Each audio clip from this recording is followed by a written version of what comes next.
may be a pastor, you may be an evangelist, whatever. Do you know that there's a very good chance that you are hindering people from entering in themselves and would draw the wrath of this Jehoshua down on yourself? In the very same way, he would say, woe unto you, you don't understand.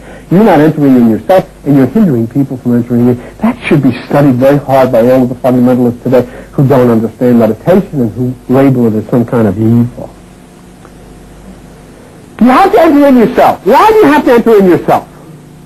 The reason that you have to enter in yourself is covered by Ahmad Hulusi in this Sufi Muslim thing you're doing. Because he says no matter what kind of knowledge you can ever acquire, you can never understand the original being of the universe as long as you are dependent on data acquired through the five senses. You cannot. It is impossible. It doesn't make any difference what books, it doesn't make any difference what movies, it doesn't make any difference what lectures you go to. Listen again, you will never understand as long as you are dependent on data acquired through the five senses. Let's put it this way, maybe in a way you can understand. You want to see Larry King on CNN?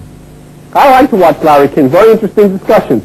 As long as you are dependent on the television channel from 2 to 13, you'll never see him. You've got to go to a higher frequency. So as long as you're willing to stay between 2 and 13, you'll never see this. And you have something between your ears much more sophisticated than any television set that's ever been made. And the frequencies it's capable of achieving are just endless. But as long as you're going to stay between 2 and 13, you're not going to see what is to be seen.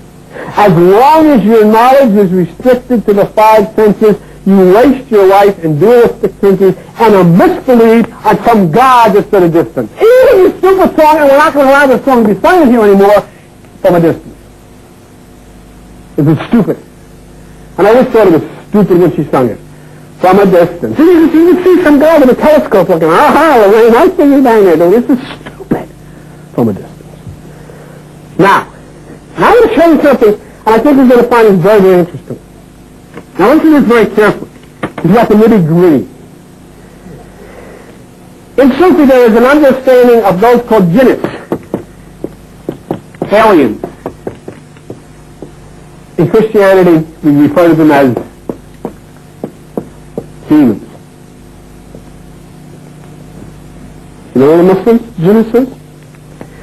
Their mission is absolutely amazing. Hang on every word of it. Because the mission of the aliens in Muslim, the mission of the demons, this is what their mission is. Their mission is to keep people away from Allah by providing religion.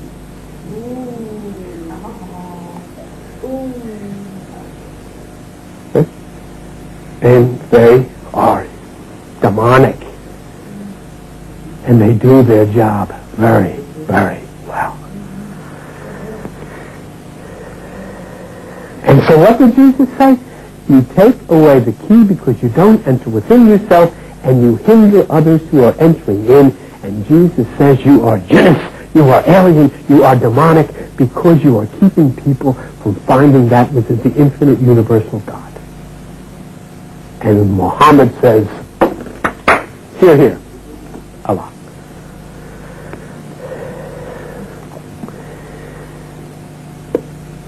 God is the kingdom within.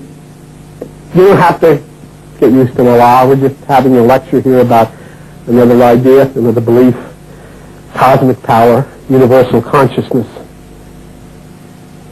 Ahmad says one can understand the nature of man in the universe only after he understands what Allah is. And Allah is infinite everything. God is infinite everything. Jesus is infinite everything. Buddha is infinite everything. Krishna is infinite. Everything that is. And once you understand that, then you can understand the universe. And then I love this because Ahmad says, one can understand the nature of man and the universe only after he understands what Allah is. Otherwise, he will be distracted by religious superstition. Allah is all. God as we know God is all, including us. There is no God to worship. There is Allah to serve. The ultimate infinite reality of the cosmos is all, in everything, in every place. And each one of us has an individual and unique purpose. And if we will listen inside to the teacher and not be hindered from entering within, we will learn our purpose and we will serve.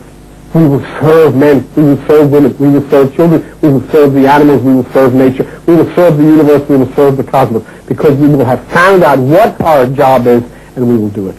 And we will not stand worshiping anybody, we will get on with the business that we are assigned to do, because we learned that Allah, that God is all, and there is nothing else. Did you enjoy it? Very much. Good. John, please, I was able to interpret it for you, but a little tip of the hat to Ahmad Halusi of the Sufi Muslims who provided this to us. Excuse me. Ahmad Halusi. It's Muhammad. Now, you'd have to go back probably, maybe 400 A.D., something like that, was after Jesus, because he revered Jesus as one of the prophets, so it was after Jesus. But, it's, I love it when you're able to take that thought and then run to Jesus saying, hey, you're taking away the key. And then when you find the thing about demons are just those who hinder people from finding this within themselves, and Jesus pointing at them and say, hey, you're hindering people from going within. And here are the people talking about demons and being that themselves. Is this too much? Ha! It's great. Okay, thanks a lot for being with us, and we'll see you then. Bye-bye.